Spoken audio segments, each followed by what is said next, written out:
Bismillah, assalamualaikum warahmatullahi wabarakatuh. Alhamdulillah, wassalatu wassalamu ala rasulillah wa ala alihi wa sahbihi wa mawala ma ba'd. Alhamdulillah, kita lanjutkan kembali kajian kita terhadap Ummahatul Mukminin. Sekarang berarti kita sudah sampai ke Ummu Salamah. Kita berarti sudah bahas 5 ya. Khadijah, Saudah, Aisyah, Hafsah, Zainab. Nah, sekarang kita bahas Ummu Salamah. Nah, Ummu Salamah itu hanya kunyah saja. Nama aslinya sebenarnya adalah Hindun. Hindun binti Abi Umayyah atau Hindun binti Suhail bin Mughirah. Nah, Ummu Salamah itu punya anak pertama namanya Salamah itu. Nah, Salamah anak laki-laki, bukan perempuan. Jadi memang orang Arab itu kadang menamakan anaknya itu Salamah. Laki-laki Salamah, perempuan Salamah. Maka ada namanya Salamah bin Aqwa. Salamah bin berarti kan laki-laki. Ya, ini juga Salamah laki-laki juga. Baik, barakallahu fikum. Nah, Salamah ini dari kabilah yang sangat terkenal kaya, namanya Bani Makhzum, yang tinggal di Mekah sana. Nah, ini bisa dibilang Bani Makhzum ini tetangganya Bani Hashim, baninya Rasulullah Shallallahu Alaihi Wasallam. Nah, Ummu Salamah itu ayahnya namanya Suhail. Ummu Salamah binti Suhail bin Mughirah. Nah, sama seperti Khalid bin Walid bin Mughirah. Begitu. Jadi Bani Mughirah. Jadi putra-putranya Mughirah. Nah, Mughirah ini orang kaya, anak-anaknya kaya-kaya. Walid bin Mughirah, ayahnya Khalid bin Walid, itu orang terkaya di Mekah. Ya. Maka itu nanti kan yang disebut dalam surat Al-Mudaththir itu, Dzarni wa man khalaqtu wahida. Biarkan aku bersama orang yang aku ciptakan sendirian, kaya sendiri. Ya. Dzarni wa man khalaqtu wahida wa ja'altu lahu malam mamduda. Aku jadikan untuknya harta yang berlimpah. Wa banina syuhuda. Anak-anak yang banyak. Wa mahattu lahu tamhida tsumma yata'man azid kala innahu kana li ayatina anida, dan seterusnya. Ayat itu menceritakan tentang Walid bin Mughirah yang nantinya akan dimasukkan ke dalam neraka. Nah, Walid orang kaya. Ayahnya Ummu Salamah, Suhail atau disebut Abu Umayyah, itu juga orang kaya juga. Jadi Ummu Salamah ini berasal dari orang yang kaya raya, terpandang, dan dihormati di kalangan orang-orang Mekah, bahkan orang luar Mekah juga. Menariknya, ya, ayahnya Ummu Salamah ini, Abu Umayyah atau Suhail, itu orang yang sangat dermawan, padahal kalangan jahiliyah. Jadi gini, kebiasaan orang Arab pada masa itu, jadi orang Arab itu kalau dapat tamu-tamunya itu disuguhin, diberi jamuannya itu semua yang ada di rumah itu dikeluarin semua. Itu kebiasaan orang Arab Mekah waktu itu. Padahal mereka itu orang jahiliyah, tapi kalau memuliakan tamu kayak gitu modelnya. Semuanya apa, ada kambing-kambing sembelin gitu, ada gandum apa, kasih semuanya. Tapi kalau Abu Umayyah ini over, lebih daripada yang lain. Jadi kalau ada orang ya, misalkan tamu dari Madinah, itu dikasih semua, dimuliakan betul. Habis begitu diberi uang saku sampai ke Madinah. Jadi kira-kira uang saku ke Madinah itu berapa dikasih. Terus ya, untanya butuh apa, kasih pakannya. Nanti butuh pakan apa, kasih. Jadi udah dibekali, dikasih duit, aman. Ini kebiasaan ayahnya Ummu Salamah. Kemudian Abu Umayyah ini kalau berpergian melakukan safar bersama teman-temannya selalu bilang begini, siapapun di antara kalian tidak boleh ada yang keluar uang, semuanya aku yang tanggung. Jadi kalau berpergian pasti utuh duit. Luar biasa, Masya Allah. Sampai beliau itu dapat satu julukan namanya Zadur Raqib. Zadur Raqib. Zadun artinya apa? Bekal. Raqib orang yang berkendara atau orang yang bersafar. Jadi orang yang suka memberikan perbekalan kepada orang yang safar. Zadur Raqib. Sampai ada itu julukannya, Zadur Raqib. Masya Allah. Jadi kaya tapi nggak pelit. Kaya tapi suka berbagi. Ya, itulah Abu Umayyah, ayahnya Ummu Salamah, yang nanti berpengaruh kepada kepribadian Ummu Salamah dan anak-anaknya yang lain. Seperti itu, Masya Allah. Kemudian Ummu Salamah itu termasuk orang yang masuk Islam pertama-tama. Ya, jadi wanita pertama yang masuk Islam Khadijah, kemudian Ummu Aiman, kemudian Ummu Fadl, yang keempat Ummu Salamah, orang yang keempat masuk Islam. Nah, kalau suaminya Ummu Salamah, Abu Salamah namanya, ya, Abu Salamah ini orang ke-11 masuk Islam. Nah, ke-11 masuk Islam, ya tentunya setelah Ali, setelah Abu Bakar, Ali dan seterusnya, orang ke-11 adalah Abu Salamah ini. Nah, Abu Salamah ini adalah sepupunya Ummu Salamah itu sendiri. Sama-sama dari Bani Makhzum. Sama-sama dari Bani Makhzum. Cuman kalau Abu Salamah itu dari jadi Bani Makhzum kan ada turunannya ya. Turunannya ini kalau Ummu Salamah dari Bani Mughirah, kalau Abu Salamah dari Abdul Asad namanya. Dari Abdul Asad. Jadi sama-sama orang yang terpandang juga. Sama-sama orang yang terpandang. Nah, ketika masuk Islam, Abu Salamah sama Ummu Salamah ini itu dari keluarga yang terpandang, tapi kaumnya itu suka nentang Nabi Muhammad Sallallahu Alaihi Wasallam. Jadi ya terpandang tapi ya ngeyel gitu menentang dakwah gitu. Nah, ini yang menjadikan Abu Salamah dan Ummu Salamah ikut tersiksa di kaumnya sendiri. Yang nyiksa siapa? Kaumnya sendiri gitu. Akhirnya terpaksa hijrah ke Habasyah bareng-bareng. Ya, hijrah ke Habasyah. Nah, ketika pas hijrah ke Habasyah itu mereka dapat kabar, katanya banyak orang Quraisy yang sudah masuk Islam. Tapi berita itu hoax. Udah pernah kita ceritakan sebelum-sebelumnya, ya. Nah, kemudian akhirnya pas pulang, akhirnya waduh, ternyata berita hoax ini.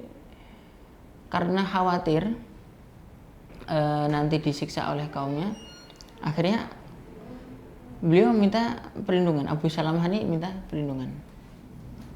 Nah, Abu Salamah ini ayahnya dari Bani Mughirah, dari Bani Makhzum, tapi ibunya dari Bani Hashim. Siapa?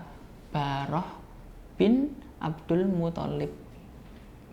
Barah bin Abdul Muthalib. Berarti Abu Salamah siapanya Rasulullah?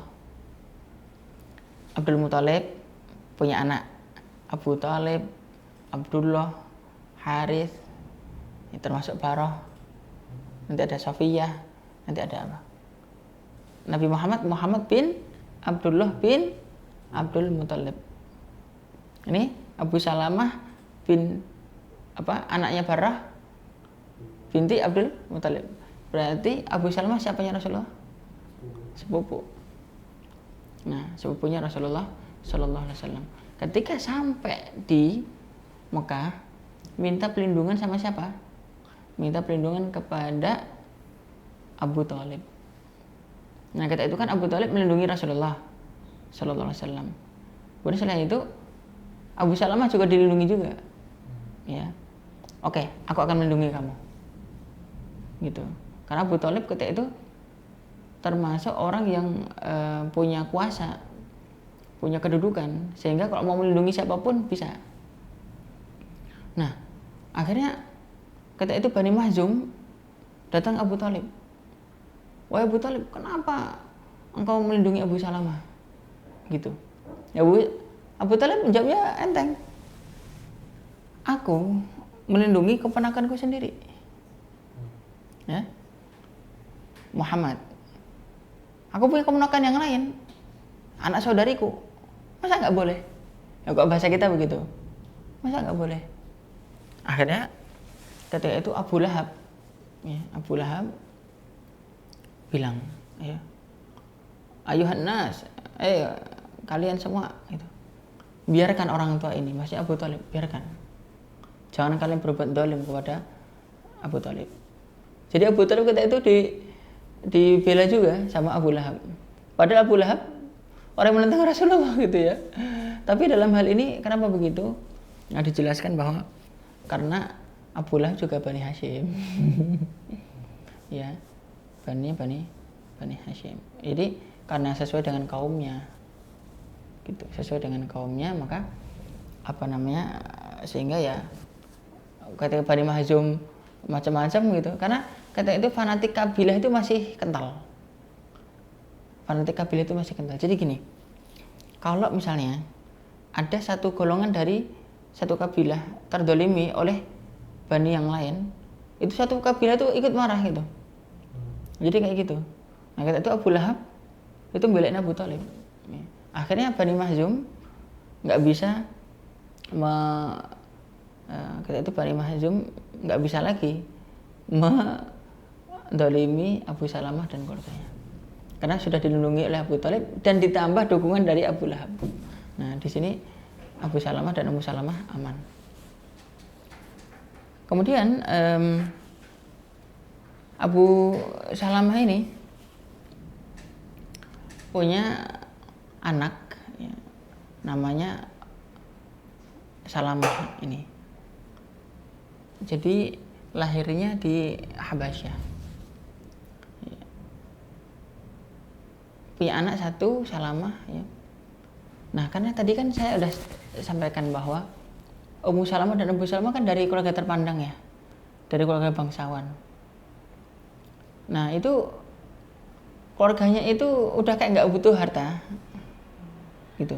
Kalau orang-orang kaya itu yang disenengin apa? Cucu, ya kan? Yang disenengin cucu ya, gitu. Jadi udah nggak berebut harta lagi, yang direbutkan cucu. Nah, suatu ketika Abu Salamah setelah pulang dari Habasyah, ketika itu dilindungi Abu Thalib, dan kemudian setelah itu Abu Thalib meninggal, mendapatkan siksaan lagi, kaum muslimin berhijrah ke Madinah. Nah, hijrahnya Abu Salamah ini nggak sembunyi-sembunyi seperti sahabat-sahabat yang lain, terang-terangan, gitu. Jadi memang ada beberapa orang yang ketika hijrah itu terang-terangan. Contohnya Umar bin Khattab, jelas Umar bin Khattab bahkan sampai nantangin kan gitu. Pak Umar bin Khattab ini memang ke Abu Lahab, ngetok pintu, tok tok tok. Besok saya mau hijrah. Besok kita bunuh-bunuhan. Kalau kamu pengen hal yang aku, besok kita bunuh-bunuhan. Gitu. Aku udah afsad yaumi, kata Abu Lahab. Wah, kamu ini gitu ya, telah membuat buruk hariku gitu. Terus ke Abu Jahal, ke Abu Sufyan. Jadi pembesar itu ketok pintunya, besok saya mau hijrah, kalau mau bunuh-bunuhan ayo besok, gitu. Jadi mentalnya kuat sekali. Nah, ketika tidak diladenin oleh para pembesar ya, akhirnya datang ke Ka'bah. Pas datang ke Ka'bah itu Umar bin Khattab sambil bawa tombak, sambil bawa pedang, sambil bawa panah, ya, tawaf. Habis tawaf ngomong, siapa yang ibunya pengen kehilangan anaknya, ya, yang anaknya pengen yatim, istrinya pengen janda, besok kita bunuh-bunuhan. Seperti itu ini Umar bin Khattab, ya, subhanallah. Kemudian tapi nanti ada pertanyaan nanti. Rasulullah Shallallahu Alaihi Wasallam itu pas hijrah sembunyi-sembunyi atau terang-terangan? Sembunyi-sembunyi. Sampai nginep dulu di Gua Thur dan seterusnya kan, tengah malam dan seterusnya. Apakah Umar bin Khattab lebih pemberani daripada Rasulullah? Ada pertanyaan akhir ya kan? Ya enggak ya. Jadi di sini dijawab ya bahwa Rasulullah Shallallahu Alaihi Wasallam itu sebagai masdar tasyri'. Masdar tasyri' maksudnya apa? Sumber hukum syariat. Kalau Rasulullah Shallallahu Alaihi Wasallam itu terang-terangan, nah nanti dianggap itu sebagai kewajiban oleh para sahabat yang lain, akhirnya semua terang-terangan gimana? Begitu. Jadi bukan berarti Rasulullah itu lebih tidak pemberani daripada Umar bin Khattab, enggak. Ya, karena ada alasan yang lain. Ya. Ada juga yang tidak sembunyi terang-terangan, namanya Suhaib Ar-Rumi, Suhaib bin Sinan Ar-Rumi. Itu. Kemudian ada juga ini Abu Salamah. Ya. Nah Abu Salamah ini udah siapkan unta. Ketika pas siapkan unta, terus ngajak istrinya dan anaknya, Ummu Salamah dan Salamah, ya, itu udah naik unta. Anaknya di pangku. Terus Abu Salamah tarik kekang untanya itu udah dipegang. Tiba-tiba dicegat oleh keluarganya Abu Salamah, berarti Bani Abdul Asad. Kemudian dicegat oleh keluarganya Ummu Salamah, Bani Mughirah. Jadi mereka nyegat. Apa namanya? Itu kalau kamu mau pergi aja. Tapi itu anak tinggal sini. Gitu. Ya kan Kak cucu mah ya. Dipertahankan gitu ya. Ya ente kalau mau pergi aja sana gitu. Kemudian Abu Salamah ketika itu anaknya sama istrinya diambil oleh keluarganya Bani Mughirah, berarti keluarganya Ummu Salamah. Nah akhirnya keluarganya Abu Salamah nggak terima, kalian sudah dapatkan anak kalian ya, sedangkan Salamah itu anak dari keluarga kami. Akhirnya tarik-tarikan. Ummu Salamah mengatakan sampai Salamah itu anak kami, tangannya sampai copot. Itu gimana itu? Mungkin bukan copot ya, khola itu kan itu copot ya. Mungkin sampai terkilir apa ya? Sampai apa? Sampai rebutan. Akhirnya apa? Abu Salamah tetap berangkat ke Madinah. Salamah ikut keluarganya Abu Salamah. Ummu Salamah ikut keluarganya Bani Mughirah tadi, ikut keluarganya. Apa ya? Nah, ini Ummu Salamah ini pribadinya itu suka sedih, kayak suka galau gitu ya. Jadi gampang sedih lah, baper, suka baper. Nah, setelah itu berarti apa? Hidup sendiri-sendiri. Abu Salamah hidup sendiri, Ummu Salamah hidup sendiri, Salamah anaknya hidup sendiri. Subhanallah. Apa yang dilakukan oleh Ummu Salamah? Aku setiap hari ke Abtah. Abtah itu daerah yang apa namanya dipisahkan itu. Daerah berpisahnya ini. Setiap hari aku ke situ, aku nangis. Besok lagi aku nangis lagi. Besok lagi aku nangis lagi. Terus sampai setahun aku nangis. Sampai setahun aku nangis. Ya Allah, saking sedihnya. Hidup sebatang kara tanpa suami, tanpa anak. Akhirnya ketika pas dalam kondisi nangis kayak gitu, tiba-tiba ada orang datang dari Bani Mahzum juga. Terus datang, Alasti ibnata Zadir Raqib, bukankah kamu anaknya si Zadur Raqib? Ya, Zadur Raqib siapa? Ayahnya tadi. disebutnya julukan ya. Ya karena saking terkenalnya dermawan tadi. Ya, bukankah kamu anak Zaidul Raqib? Iya, saya anak Zaidul Raqib. Ya Allah. Tidak selayaknya anak Zaidul Raqib seperti ini kondisinya. Akhirnya orang itu datang ke Bani Abdul Asad, ke keluarganya Abu Salamah. Sudahlah ya. Apakah kalian tega membiarkan anak Zaidul Raqib ini nangis terus setiap hari, kondisinya seperti itu? Sudahlah, lepaskan saja. Akhirnya anaknya diberikan. Datang juga ke Bani Mughirah, ke keluarganya Ummu Salamah. Lepaskanlah, apakah kalian tidak kasihan begini-gini. Akhirnya apa? Dilepaskan. Setelah itu apa? Ummu Salamah mengatakan, aku kemudian pakai unta sendirian, Salamah aku gendong di pangkuanku, aku hijrah sendirian ke Madinah. Allah, hijrah sendirian ke Madinah. Tahu, dari Mekah ke Madinah 450 kilo. Padang pasir. Sekarang aja kalau kita ini dari Mekah ke Madinah atau Madinah ke Mekah 450 kilo, meskipun ngebut biasanya pakai mobil, itu insya Allah kita tidur. Tidur insya Allah, karena kita di samping kanan kiri itu pasir semua. Ya Allah ya Rabb, aku sendirian pergi.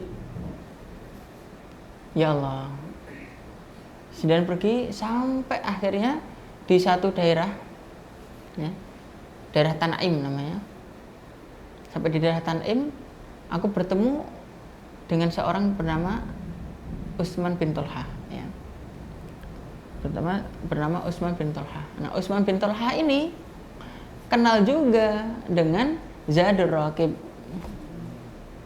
Tanya juga, anti ibnatu Zaidul Raqib, alasti ibnatu Zaidul Raqib, kamu kan anaknya Zaidul Raqib. Ya Allah, ini menjadi pelajaran penting bagi kita bahwa kesolehan dalam tanda kutip atau kebaikan seorang ayah itu juga akan berpengaruh kepada kemaslahatan hidup anak. Begitu. Maka itu kalau kita sebagai ayah, kita baik aja. Nanti anak itu, wah, anaknya Ustadz Maghribi ya. Oh yaudah, insya Allah masuk. Kira-kira begitu. Amin ya. Subhanallah. Anaknya Ustadz Fulan, ya. Anaknya Pak Fulan, oh, ya dermawan itu, yuk. Ya. Jadi seperti itu. Masya Allah. Jadi ini menjadi pelajaran bagi kita. Barakallahu fikum. Kalau pengen anak kita baik, dimudahkan urusannya, ya kita perbaiki akhlak kita, perbaiki perbuatan kita, insya Allah nanti kemaslahatan. Jadi mungkin sedikit sebelum saya lanjutkan, jadi apabila kita ini berbuat baik kepada orang lain, bisa jadi bukan kita yang mendapatkan kebaikan itu, tapi orang-orang yang kita sayangi yang mendapatkan kebaikan itu, balasan kebaikan itu, ya. Contohnya misalkan begini, kita ini kok ada orang buta, ada orang tua, ya, suka kita seberangin jalan gitu ya, itu rasa-rasanya, oh kita nggak mungkin kita seberangin, orang kita kuat, kita bisa ngelihat. Kapan ya aku diseberangin ya? Ya, katanya kan pasti kan ada balasan perbuatan itu kan. Kapan ya aku diseberangin ya gitu. Ternyata beberapa waktu kemudian ditelepon sama ibu. Assalamualaikum nak, gitu. Ya Allah, aku tadi ibu tadi habis dari pasar diseberangin sama orang baik. Jadi yang dapat kebaikan itu kadang siapa? Orang-orang yang kita cintai gitu. Anak kita, ibu kita, saudara kita, dan siapapun itu. Masya Allah, istri kita dan seterusnya. Maka itu kita ya berbuat baik aja, ya. Karena perbuatan baik itu tidak ada yang sia-sia. Nah, Utsman bin Tolha ini mengatakan, wah kamu kan anaknya Zaidul Raqib gitu. Ya Allah, tidak sepantasnya anaknya Zaidul Raqib seperti ini kondisinya. Akhirnya apa? Ya sudah, kamu mau kemana? Ke Madinah. Apa tali kekangnya dipegang? Ya, tali kekangnya dipegang. Oh, udah, terus dituntun. Kalau di tempat peristirahatan, ya, di pohon yang besar misalkan gitu, ya, nanti kata Ummu Salamah, aku tidak pernah mendapati laki-laki sebaik itu dan akhlaknya baik. Kalau aku mau turun, ya, kalau aku mau turun dari unta, sudah sampai di tempat peristirahatan, maka Utsman bin Tolhah akan menjauh, supaya nggak lihat. Ya, jadi benar-benar menjaga pandangan. Udah jauh. Apabila aku sudah turun, ya, nanti dia datang lagi, baru menambatkan untanya. Habis menambatkan unta, nanti dia agak menjauh, tidur di tempat yang agak jauh. Masya Allah. Terus seperti itu di setiap tempat peristirahatan seperti itu. Masya Allah. Benar-benar menjaga. Sampai akhirnya sampailah di Kuba, ya, di daerah Kuba. Di situ nanti ada masjid Kuba, ya. Nanti ada kabilah namanya Amr bin Auf. Sampai di Amr bin Auf itu, kabilah Amr bin Auf, dia mengatakan, kita sudah sampai kabilah Amr bin Auf, suami kamu tinggal di sini. Gitu. Dipertemukan dengan suaminya, akhirnya ketemu, alhamdulillah. Masya Allah. Akhirnya berkumpullah di situ. Berkumpul kembali Abu Salamah, Ummu Salamah, dan Salamah. Masya Allah. Nah, di situ mereka menjalani kehidupan, tambah 3 anak. Tambah 3 anak lagi. Ya. Anaknya namanya Salamah yang pertama, kemudian Umar, kemudian Zainab, kemudian Duroh. Nah, jadi punya 4 anak. Barakallah. Nah, terus habis begitu, ketika pas Abu Salamah ini di Madinah ikut perang Uhud. Nah, ketika pas ikut perang Uhud, Abu Salamah kena panah di lengan kanannya. Ya. Di lengan kanannya kena panah. Nah, darahnya itu nggak berhenti. Dan itu diurusin oleh Ummu Salamah terus sampai kira-kira, ya, udah mendingan, ya. Akhirnya Rasulullah SAW perintahkan untuk ikut ekspedisi peperangan. Nah, di situ Abu Salamah itu ya taat sama Rasulullah Sallallahu Alaihi Wasallam. Karena memang dulu para sahabat itu kalau ada panggilan jihad memang sangat semangat mereka, ya. Wah, ini nggak apa-apa lah, gitu, ya. Roka ringan, gitu. Kalau kesatria memang seperti itu, ya, jiwa-jiwanya, Masya Allah. Abu Salamah diberi kemuliaan untuk memegang panji, ya, jadi panjinya itu dipegang oleh Abu Salamah. Jadi siapa yang megang panji itu kemuliaan luar biasa. Seperti itu. Nah, di peperangan itu lukanya tambah parah malahan. Gitu. Akhirnya ketika pas pulang ke Madinah dirawat lagi sama Ummu Salamah. Tapi ya ternyata dengan luka itu meninggal dunia.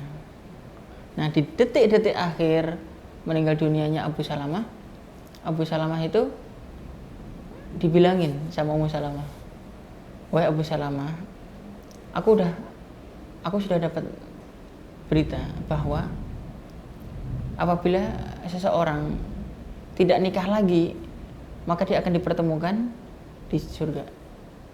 Maka berjanjilah, apabila aku meninggal duluan, kamu jangan nikah lagi. Jika engkau meninggal duluan, aku tidak akan nikah lagi. Tapi kemudian Abu Salamah mengatakan gini, wahai Ummu Salamah, taatilah perintahku. Jika aku meninggal, menikahlah dengan orang yang lebih baik daripada aku. Setelah itu Abu Salamah berdoa kepada Allah, ya Allah, jika aku meninggal, berikanlah kepada Ummu Salamah seorang suami yang lebih baik daripada aku, yang tidak akan membuatnya sedih dan tidak akan berbuat kasar kepadanya. gitu. Akhirnya dari situ setelah itu meninggal dunia. Nah, Ummu Salamah kan tadi kan baperan, nangis, sampai ada orang dari petinggi dataran tinggi Madinah ya, datang perempuan ikut nangis. Makanya saya sedihnya ya. Ya Allah, bisa dibilang baru sebentar di Madinah ya. Itu pun anaknya masih kecil-kecil. Anaknya masih kecil-kecil. Baru kemudian setelah itu ikut nangis gitu. Akhirnya setelah itu Rasulullah datang. Nasihatin Ummu Salamah, "Hai Ummu Salamah, jangan engkau hadirkan kembali setan yang setan itu sudah terusir dari rumah kamu." Gitu. Jadi di sini meratapi mayit itu termasuk perbuatan setan. Dan niyahah itu sendiri termasuk apa? Dosa besar. Jadi apabila seseorang itu ada keluarganya meninggal dunia, ya sudah sabar. Jangan nangis. Jangan. Ya. Barakallahu fikum. Ini yang harus kita pahami ya. Kemudian setelah itu Ummu Salamah diajarin oleh Rasulullah Sallallahu Alaihi Wasallam satu doa. Nah, doa inilah yang sering populer apabila seseorang mendapatkan musibah. Doa apa itu? Allahumma ajurni fi musibati wa akhlif li khairam minha. Dalam riwayat yang lain, Allahumma ajurni fi musibati wa akhlif li khairam minha. Ya Allah, berilah aku pahala dalam musibahku ini dan berilah ganti yang lebih baik darinya. Nah, jadi doa ini yang sering kita baca itu, yang juga populer di masyarakat kita, ini asbabul wurudnya Ummu Salamah. Gitu. Jadi berilah ganti yang lebih baik darinya. Terus siapa yang lebih baik daripada Ummu Salamah? Ummu Salamah juga mikir siapa yang lebih baik daripada Ummu Salamah. Setelah selesai masa iddah, ternyata ada utusan dari Rasulullah Sallallahu Alaihi Wasallam. Ya, aku utusan Rasulullah untuk meminang engkau. Gitu.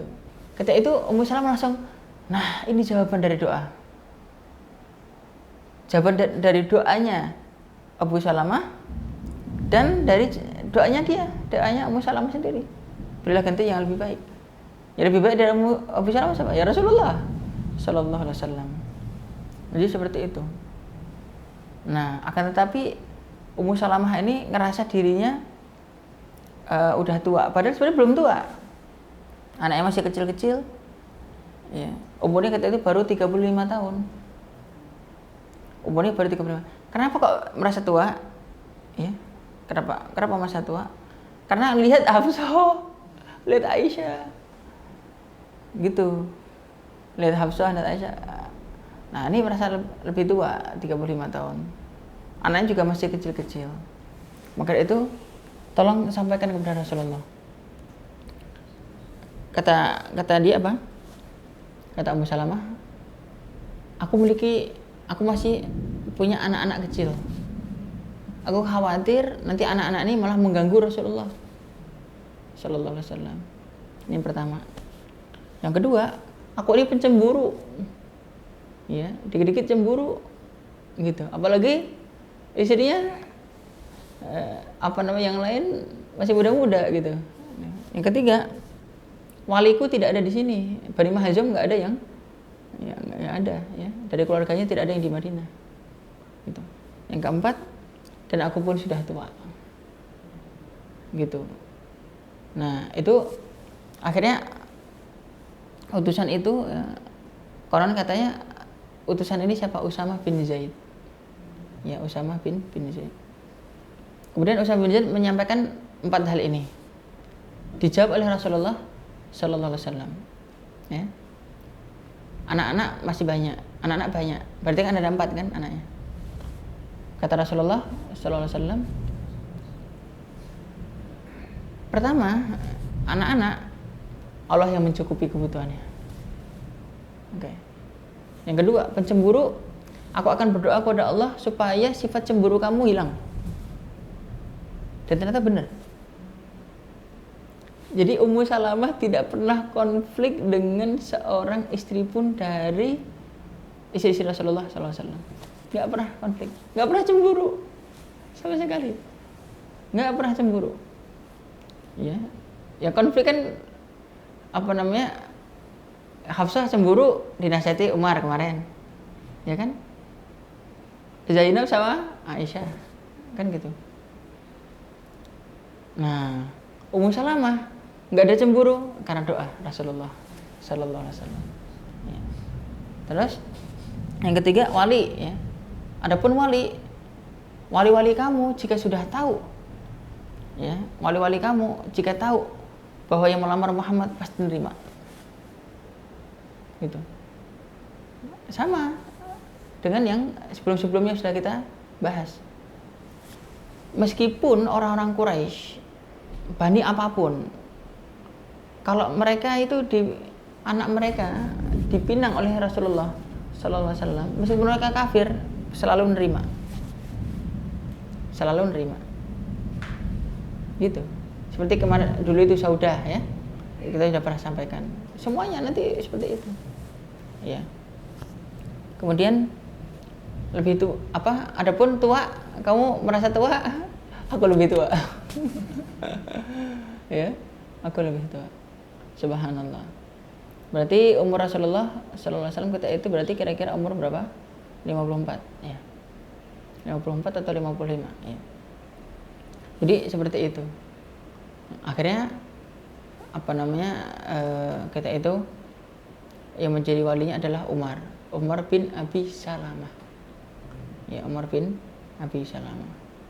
Wahai Umar, nikahkanlah, ya, Nabi Muhammad SAW denganku, ya. Jadi seperti itu. Kemudian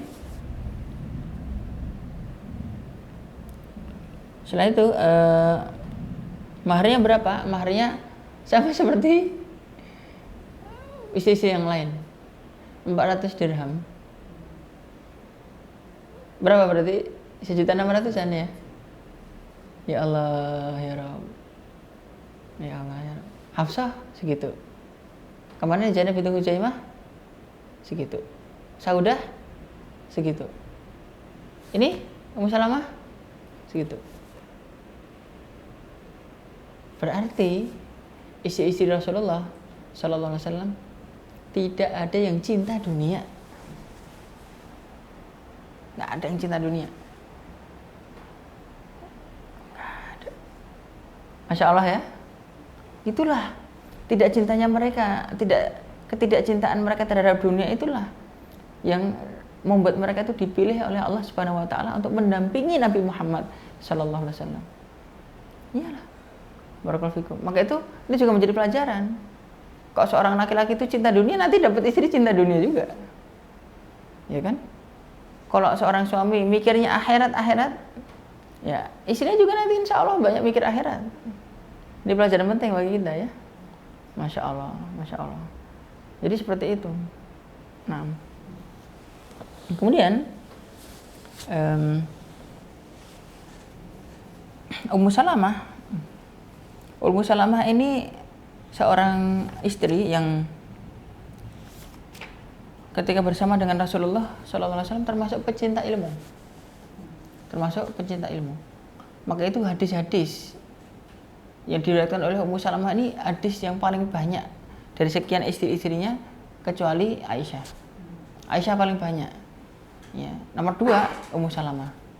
Jadi hadis-hadis itu banyak sekali diriwayatkan oleh Ummu Salamah. Dan ternyata Ummu Salamah juga termasuk istri Nabi yang menjadi mufti nanti, ya. Mufti dalam tanda kutip, maksudnya banyak dimintai fatwa ketika zaman sahabat, gitu. Para tabiin juga. Karena nanti Ummu Salamah ini akan hidup lama. Umurnya sampai 90 tahun. Umurnya sampai 90 tahun nanti. Subhanallah. Nah, ini apa namanya yang paling lama? Istri Rasulullah Sallallahu Alaihi Wasallam yang paling lama hidupnya, yaitu Ummu Salamah. Ya.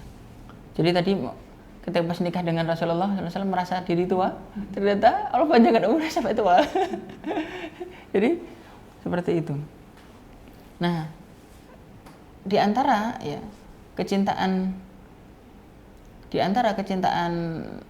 Ummu Salamah terhadap ilmu ini, kan rumah Ummu Salamah ini kan dekat dengan Masjid Nabawi, kan nempel ya. Dengan Masjid Nabawi itu nempel. Isi sidangan juga sama nempel. Jadi karena kalau Rasulullah SAW itu khutbah, itu sering apa? Sering dengar, sering kedengeran gitu. Ketika itu dia itu bilang, katanya ini ya apa? Kalau bahasa kita ini ya, katanya ada nanti di akhirat di mahsyar ada telaga ya, telaganya Rasulullah ya, gitu. Kok kayaknya aku belum pernah dengar ya gitu dari lisan beliau. Nah ketika itu Ummu Salamah sedang disisirin sama budak perempuan. Akhirnya ketika itu Rasulullah sedang berkhutbah. Ya, sedang berkhutbah. Ayuhan nas gitu. Wahai manusia gitu kan. Apa namanya? Bentar. Aku mau kamu agak menjauh dulu. Ya. Saya pengen dengar dulu dari Rasulullah sabdakan apa. Gitu. Budaknya bilang, kan cuma laki-laki. Kan ayuhan nas, saya juga manusia. Kata Ummu Salamah, saya juga manusia. Di situ dengar nanti ada telaga, ya, ada telagaku, ya. Kemudian tapi nanti ada orang-orang yang terusir dari telagaku. Kemudian dikatakan siapa yang mereka yang terusir? Mereka ya Muhammad fa innaka la tadri ma ahdatsu ba'dak. Ya. Wahai Muhammad, engkau tidak tahu apa yang mereka perbuat setelah engkau, apa mereka adakan setelah sepeninggalmu. Jadi ahlul bid'ah. Nah, jadi ahlul bid'ah itu akan terusir dari telaga Rasulullah sallallahu alaihi wasallam. Nah, beliau memperingatkan kepada para sahabat jangan sampai kalian terusir. Kata Ummu Salamah, wah celaka itu. Orang terusir itu celaka gitu. Jadi apa namanya kalau Rasul bersabda langsung ini apa namanya tulki sam'ah itu maksudnya apa? Langsung dengerin gitu. Masya Allah. Jadi memang pecinta ilmu. Nah ini juga apa namanya pelajaran juga ya. Abu Umayyah itu kan tadi kan dari keluarga terpandang, keluarga kaya, terhormat, ya, dermawan, juga terdidik. Jadi anak-anaknya itu benar-benar dididik gitu, benar-benar apa? Dididik. Sampai ketika pas masuk Islam pun gitu, ya. Jadi memang watak orang yang terdidik itu seperti itu ya. Sama ilmu itu ngargain, sama ilmu itu menghargai, sama pengetahuan itu menghargai gitu. Nah, maka itu ini jadi pelajaran juga bagi kita ya bahwa jika seseorang itu pengen sukses itu harus menghargai ilmu. Keluarganya diajak untuk menghargai ilmu.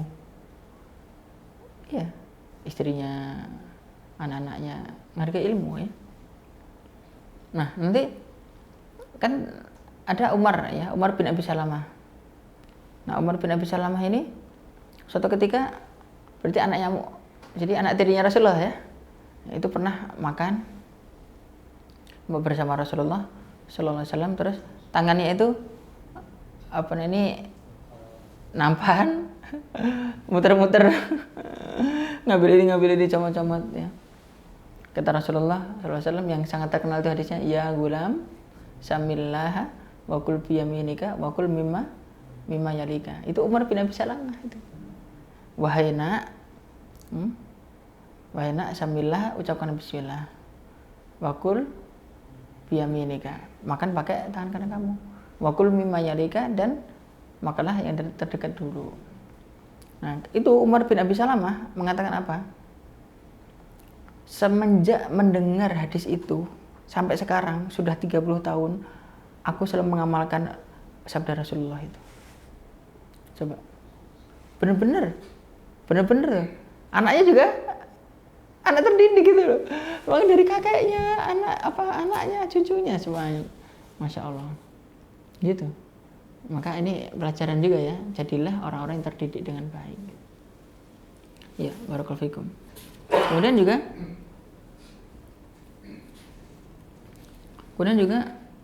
Ummu Salamah ini memang seorang istri yang juga pekerja keras ya, pekerja keras apa ya. Jadi ketika malam pengantin itu malam pengantin ya malam sorenya katakanlah menjadi pengantin dengan Rasulullah SAW itu malamnya itu sudah bikin sudah bikin numbuk gandum pakai batu. Subhanallah, numbuk gandum pakai batu. Peninggalannya siapa? Peninggalannya Zainab.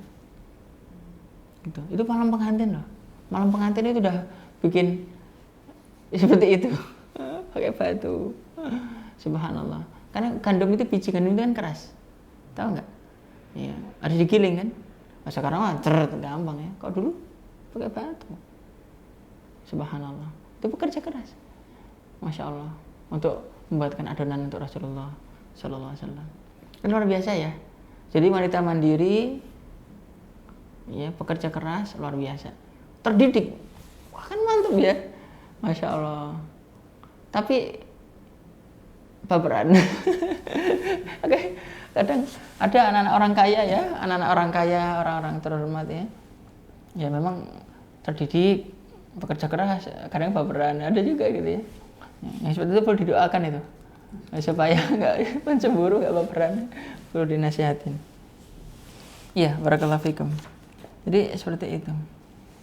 Kemudian juga Ummu Salamah ini rambutnya panjang.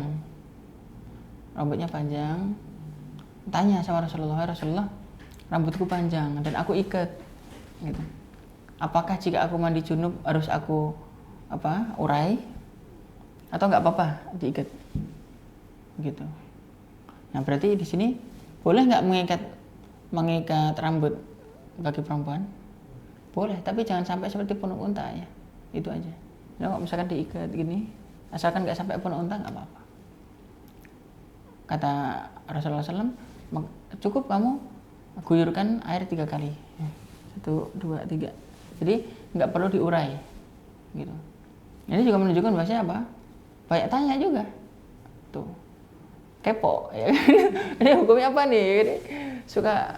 Jadi memang pecinta ilmu, masya Allah, ya, pecinta ilmu. Ini seperti itu. Ini pelajaran juga nih bagi para istrinya Ustadz. Jadi kalau umat itu, kalau sama Ustadz, wah tanya banyak hal, masya Allah. Nah istrinya cuma tanya kapan gajian. Gimana ini? Subhanallah. Tanya segala hal gitu. Ini tanya kapan gajian. Ya Allah ya Rabb. Iya? Enggak, saya enggak curhat.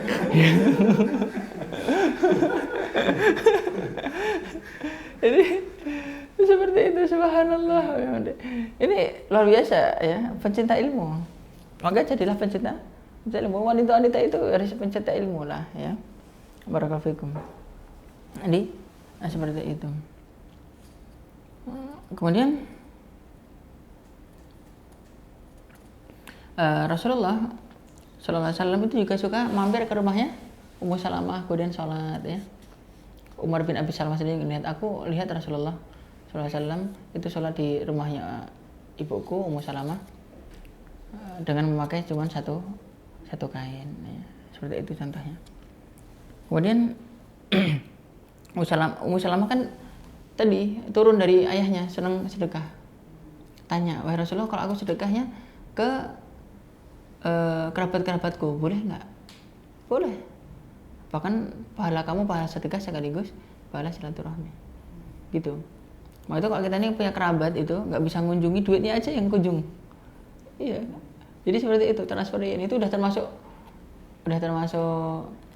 silaturahmi. Iya. Gitu. Kita nggak bisa ya. Nanti Idul Fitri ya. Nggak bisa pulang kampung nih. Udah duitnya aja yang pulang kampung. Ya. Jadi seperti itu, nggak apa-apa ya. Barakallahu fikum. Kemudian Ummu Salamah ini juga suka diberi hadiah oleh Rasulullah Sallallahu Alaihi Wasallam. Nah, apa kata Rasulullah SAW? Ya Ummu Salamah, wa Ummu Salamah, inni qad ahdaitu ilan najashi hullatan wa awaqiyah min misk. Wahai Ummu Salamah, aku memberikan hadiah, aku ngirim hadiah kepada Raja Najasyi. Hullatan yaitu pakaian yang bagus, yang seperti hiasan ya. Ya pakaian bagus lah. Wa awaqiyah min misk, dan beberapa uqiyah misk kasturi. Wa inilah arahu ila qad mat. Ternyata belum sampai udah meninggal Raja Najasyi ya. Wa ma aral hadiyat allati ahdatu ilaihi illa saturadu ilayya. Dan aku rasa ya nanti hadiahnya itu akan dikembalikan kepadaku ya. Fa in ruddat alayya fahiya lagi. Nanti jika dikembalikan nanti untuk kamu. Masya Allah. Ini Ummu Salamah ini juga dapat hadiah dari Rasulullah Sallallahu Alaihi Wasallam. Ini juga pelajaran bagi kita ya. Jadi istri kita itu kadang harus kita kasih hadiah, gitu. Jadi istri itu dikasih duit seneng, dikasih hadiah seneng. Tapi kalau dikasih duit terus, ya nggak apa juga sih, tetap seneng ya. Tapi kalau kita ini kasih hadiah itu ada kesan tersendiri. Itu lebih baik daripada kamu pengen beli apa, ini uangnya beli sendiri. Itu lebih baik kita ini belikan untuk dia. Jadi seperti itu. Kita pengen belikan jilbab, kita pengen belikan baju, misalkan gitu, kita beliin. Masya Allah pasti senang. Ya tahadu tahabu. Dan ternyata apa? Hadiah itu benar-benar dikembalikan dan untuk Ummu Salamah ya. Masya Allah, barakallahu fikum. Nah, ada peristiwa sangat penting di kehidupan Rasulullah bersama Ummu Salamah ini. Jadi dulu ada yang disebut dengan Sulhul Hudaybiyah. Ya, perjanjian Hudaybiyah. Ketika itu Rasulullah Sallallahu Alaihi Wasallam sudah menjanjikan kepada para sahabat bahwa nanti kita akan umroh. Nanti kita akan umroh. Tapi ternyata ketika pas sampai di tengah jalan, itu kan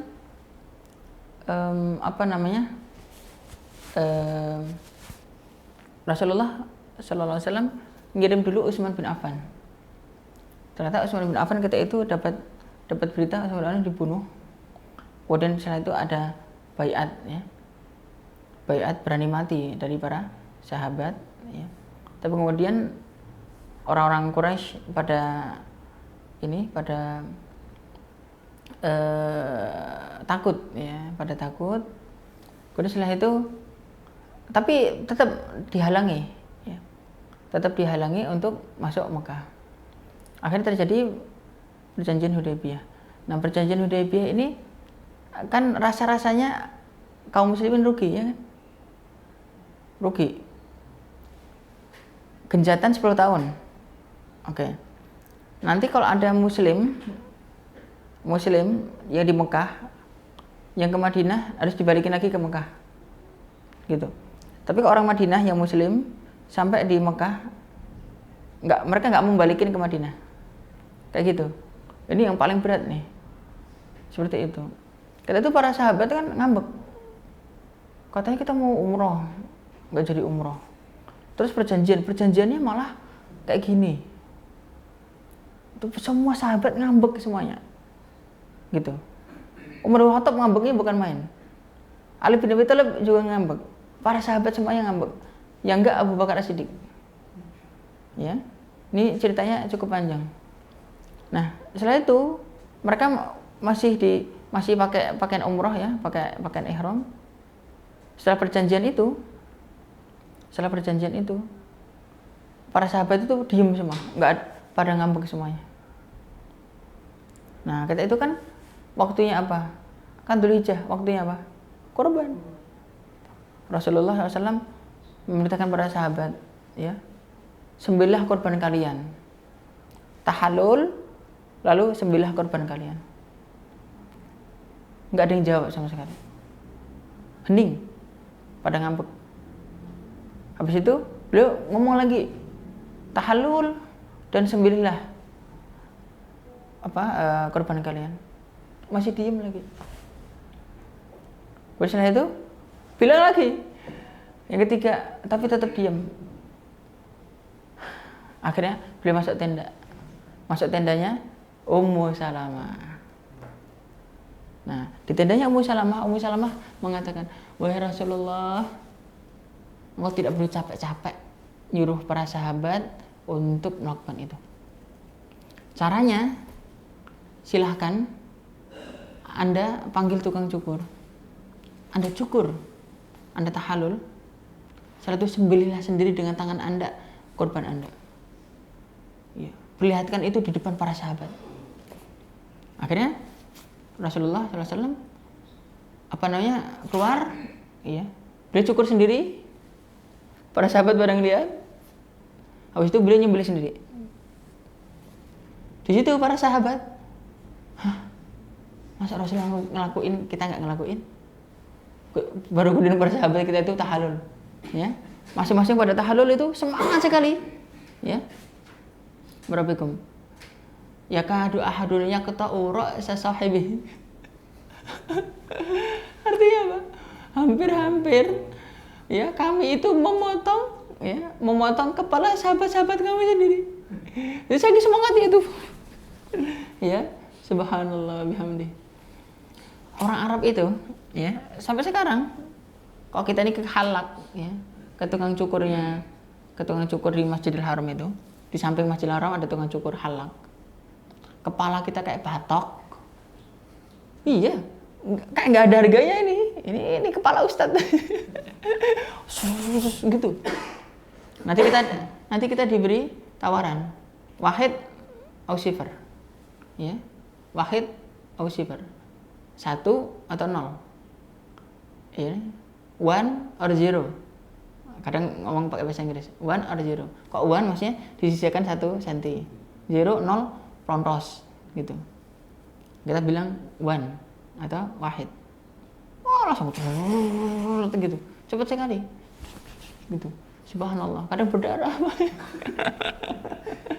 Jadi seperti itu. Nah, kira-kira para sahabat juga begitu. Nyukur ya kan, sampai hampir-hampir motong kepala sahabatnya. Subhanallah. Habis begitu para sahabat langsung nyembelih sendiri-sendiri. Masya Allah. Apa kata Rasulullah SAW? Laulallah summa laula Ummu Salamah. Andai kata bukan karena Allah, kemudian karena Ummu Salamah, halakan nas. Para sahabatku semuanya itu binasa, celaka, karena nggak mau menuruti perintah Rasulullah. Masya Allah ya. Brilian, cerdas. Cerdas. Udah nggak usah banyak ngomong, cukup berikan contoh. Ini Masya Allah. Ini juga menjadi pelajaran bagi kita ya, bahwa seorang istrinya ustadz, istrinya para ulama ya, itu harus ikut memikirkan juga dakwah. Ya.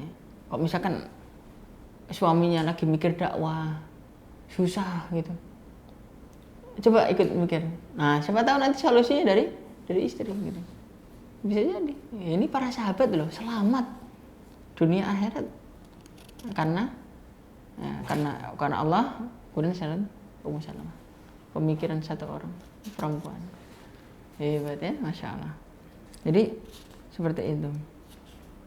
Kemudian Ummu Salamah itu orang yang suka menasihati. Jadi dulu ketika pas waktunya pada zamannya Utsman bin Affan itu memang pemerintahan Utsman bin Affan sedikit gonjang-ganjing, ya, sedikit gonjang-ganjing karena Utsman bin Affan itu kadang keputusannya itu keliru, ya, tidak disetujui oleh rakyatnya gitu. Kemudian kayak semacam memihak keluarganya gitu, keluarga Bani Umayyah itu ya. Jadi seperti itu dinasihatin oleh Ummu Salamah. Ummu Salamah mengatakan apa? Wahai anakku, ya. Kan Ummul Mukminin kan? Mengapa aku melihat rakyatmu lari meninggalkan dirimu dan menahan diri untuk menolong kamu? Janganlah enggan mengikuti jalan yang disukai oleh Rasulullah Sallallahu Alaihi Wasallam. Jangan menciduk cairan yang sudah dituang dan dibuang oleh Rasulullah SAW dan menyengaja sebagaimana yang dilakukan oleh dua sahabat, yaitu Abu Bakar dan Umar. Karena keduanya telah menegakkan urusan itu setegak-tegaknya dan keduanya tidak zalim. Ini adalah hakku sebagai ummul mukminin untuk kutunaikan kepadamu. Sesungguhnya kamu terbebani kewajiban untuk menaatinya. Itu. Aku ibumu. Harus taat. Ya. Apa kata Utsman? Amma ba'du. Engkau sudah mengatakannya dan aku sudah paham. Engkau berwasiat dan aku terima wasiat. Masya Allah. Jadi seperti itu. Nah, tapi kemudian Utsman bin Affan memperbaiki keputusannya itu. Kemudian ada orang-orang Khawarij ya. Kemudian ada orang Khawarij kemudian akhirnya membunuh Utsman bin Affan.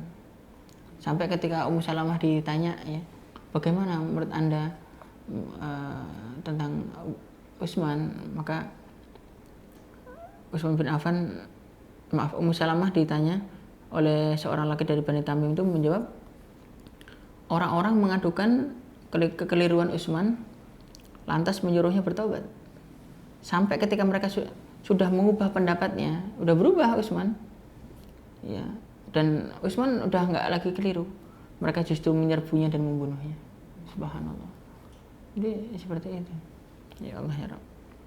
Jadi seperti itu. Kemudian juga Aisyah radhiyallahu anha kata itu kan ikut ke dalam perang Jamal ya. Itu pun juga dinasihatin sama Ummu Salamah. Jangan ikut-ikutan gitu. Jangan ikut-ikutan. Nah, apa nasihat Ummu Salamah kepada Aisyah?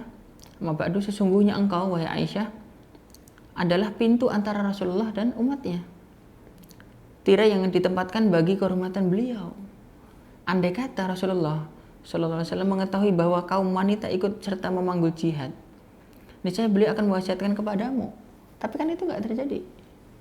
Ya, nanti akan ada keributan begini, aku wasiatkan kamu Aisyah pergi.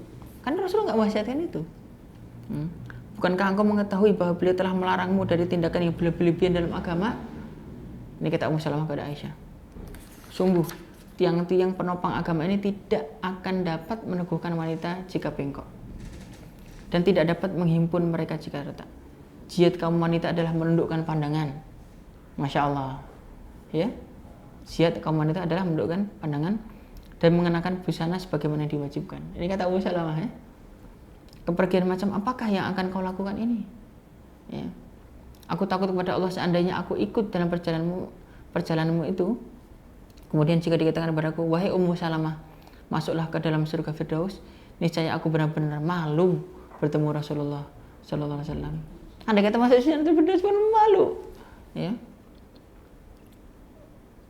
Dalam keadaan mengoyak hijab yang beliau tutupkan atas diriku. Ya. Subhanallah. Apa maksudnya hijab di sini? Jadi keluarnya Ummahatul Mukminin tanpa tujuan yang jelas sama dengan mengoyak hijab. Ya, maksudnya seperti perang Jamal kayak gitu. Maka jadikanlah tirai yang menutupi dirimu sebagai benteng pelindungmu. Nah, ini suka nasihatin Ummu Salamah itu. Khalifah dinasihatin. Ya, madunya Aisyah dinasihatin, ya. Tapi Aisyah radhiyallahu anha menjawabnya dengan adab dan sopan santun. Lalu menjelaskan alasannya kenapa kok ikut perang Jamal. Aku sangat sepakat dengan petuahmu. Nasihatmu aku terima, aku sepakat. Gitu. Aku juga sangat memahami kebenaran nasihatmu. Nasihatmu benar. Ya. Tetapi perjalananku ini bukan sebagaimana yang kau kira. Sungguh sebaik-baik perjalanan adalah perjalanan menuju dua kelompok kaum muslimin yang saling bertikai. Maksudnya apa? Ya, kelompok Ali bin Abi Thalib dan kelompok Muawiyah. Jadi tujuan Aisyah radhiyallahu anha memang melerai, ya, mendamaikan kelompok Ali dan Muawiyah. Jika aku mampu, maka aku mendamaikannya tanpa kesulitan. Adapun jika aku kesulitan, maka aku tidak punya pilihan selain itu. Wassalam.